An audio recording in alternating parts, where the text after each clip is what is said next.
Welcome to the Deep Dive. Today, we're jumping into something pretty compelling. It's the music video transcript for Mark Bone's track, Real Life. Yeah, it's a powerful one. Definitely. And our mission, really, is to kind of unpack what he means by real life, how he sets it against, the fake stuff, the performance, and just look at the insights these lyrics give us about being authentic when, let's face it, everything's so curated online.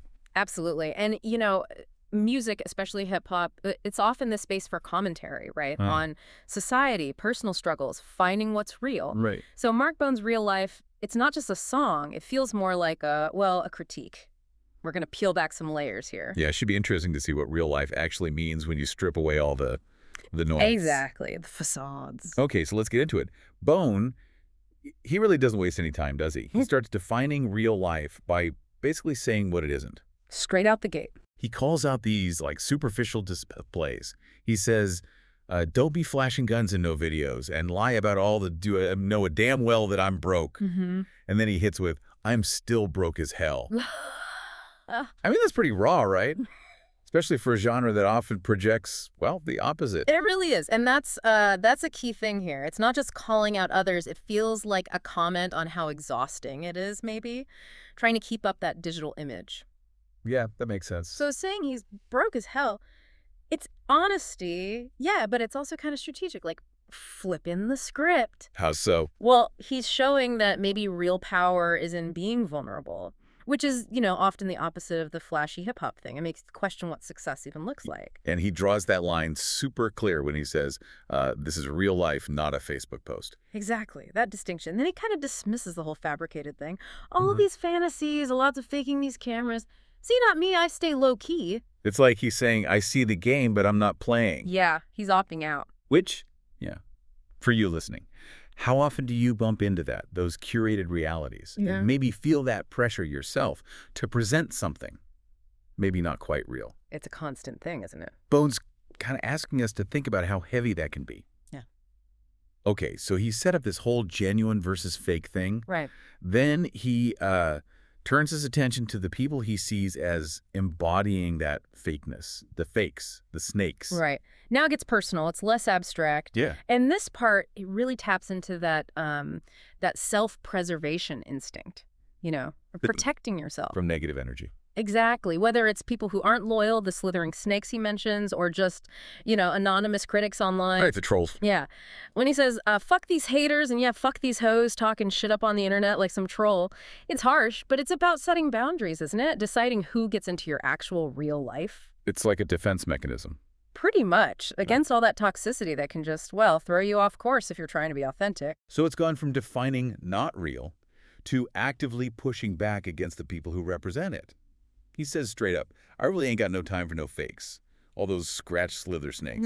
No ambiguity there. And he's just as clear about the online critics, the trolls who think they know me, but they really don't, and say they will, but they really won't. That's him asserting his own reality, isn't it? Like, your opinion of me doesn't change who I am. Yeah, it's powerful. Makes you wonder, for you listening, how do you deal with all that noise? How do you decide who's actually real in your life? And how do you keep your own energy safe from the ones who aren't?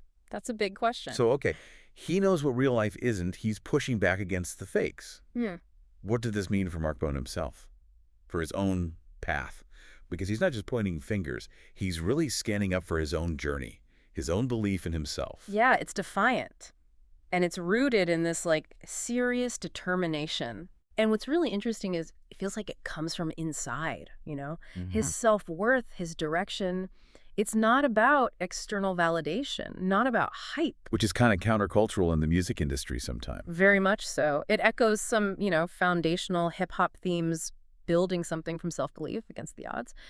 But he frames it with this very current lens on, online hate. Right. So when he says, I'm going to stand tall on do whatever it takes, and I'm going to keep going, I won't feel defeat, so I move my fearless concrete and I pave my way when I'm on the street, it's more than just talk. It feels like a plan for resilience. Yeah, you can almost picture it. Paving his own way. And that confidence. Wow, I ain't losing no damn sleep. Lions never lose to no damn sheep. That's a statement, isn't it? Just pure self-assuredness. It really is. And it all leads to this call for just being real. He says, no cap. I just want to do me. And for anyone listening, no cap just means, like, for real, no lie. Right. So seriously, I just want to be myself. And then he tells everyone else, better go be yourself. It's like an instruction. Yeah, for himself and for us. An invitation, maybe. Definitely. Yeah. So maybe for you listening, how could you embrace your own way, your own values, even when there's pressure pulling you somewhere else? What does doing you actually look like? Worth thinking about. Okay, so beyond just like fighting the fakes and being true to himself, he also talks a lot about his craft, his music, and his goals, both artistically and personally. What's the bigger picture here? Well, first, the pride in his music is undeniable. Oh, yeah. Heavy bars when I'm on the beat. He gets really vivid, like, every time I rap, I gotta hit him with the flame burst. So dope. Gotta call it cocaine. It'll hit you really hard like a blow to the brain. Intense imagery. And then the Michael Jackson line, my rhymes are tough and this beat is rad. And like Michael Jackson, I'ma keep it bad. It shows that passion, but like you said, there feels like more to it. Right. What else is going on? Well, what's fascinating, I think, is how that intensity, that almost aggressive pride in his music, Yeah. sits right next to this really grounded vision for his actual life. Yeah. It's not just about getting famous quick or getting rich tomorrow. It seems to be about something more sustained. Yeah. Loyalty is a big part of it. All right, the team. Exactly. Riding around with my whole team looking clean and our flow's mean and you know my boys got me. That sense of community, of having people with you on the journey, that seems crucial. And then it takes this turn, doesn't it, towards these really down-to-earth life goals. It does. It's quite a shift. He talks about wanting to make a whole lot of money. Living life with the crew, veg out with the wife, and I'm like 92. Huh. Veg out with the wife at 92. I mean, think about that contrast. This artist challenging everything, celebrating this raw power, and his long-term dream is stability, loyalty, peace, longevity. It's actually quite ordinary in a way. Yeah, but ordinary in the best way. Like, that's the real goal. Exactly. That, for him, seems to be the ultimate real life. Mm-hmm. Comfort, companionship, just lasting well-being, not just the quick flash. Mm-hmm. And he even connects it to his process. Like, every day I smoke weed off of charts when I write songs.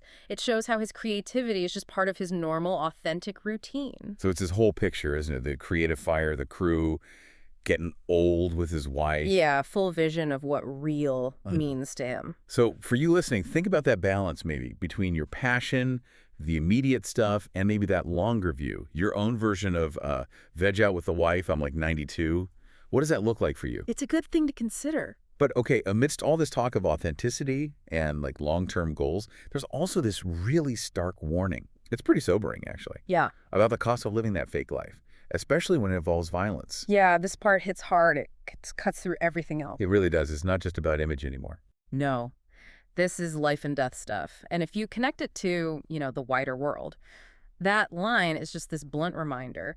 The consequences of pretending to be dangerous, they can be incredibly real. And final. Which line is that specifically? The one where he says, you want to be a shooter? Did all for a B, now you dead as hell laying 6 feet deep. Wow. Yeah, 6 feet deep. Buried. Exactly. It just cuts through all the posturing, all the performance, actions done for show, for status. They can have fatal results in actual real life. There's no glamour there. None at all. And he doesn't try to pretty it up. It's a really grim but maybe necessary final thought from him on mistaking the image for the reality. Yeah, a powerful, heavy moment. Really makes you think about choices, consequences. Yeah. The real world impact beyond a camera or a screen. Definitely. So that brings us kind of full circle on this deep dive into Mark Bone's real life. It's quite the statement, isn't it? Against fakery for being yourself and with this really clear vision for a genuine future. Absolutely. And his whole stance standing up for real life against all the fantasy and surface level stuff. It really pushes us, I think, to look at our own relationship with media, with the images we put out there. It's more than a song, really. It's a challenge, to define our own truth, to live it, to choose substance over just show, and to remember those real-world stakes. It really is. So maybe the thought to leave you with is this. In this world where, digital stuff can overshadow real experience, how do you define your real life? And what steps, maybe even small ones, do you take each day to make sure you're actually living it, not just performing it? Something to chew on. Definitely something to think about long after this deep dive is over. Thanks for joining us on the deep dive. Yeah, thanks for tuning in. See you next time.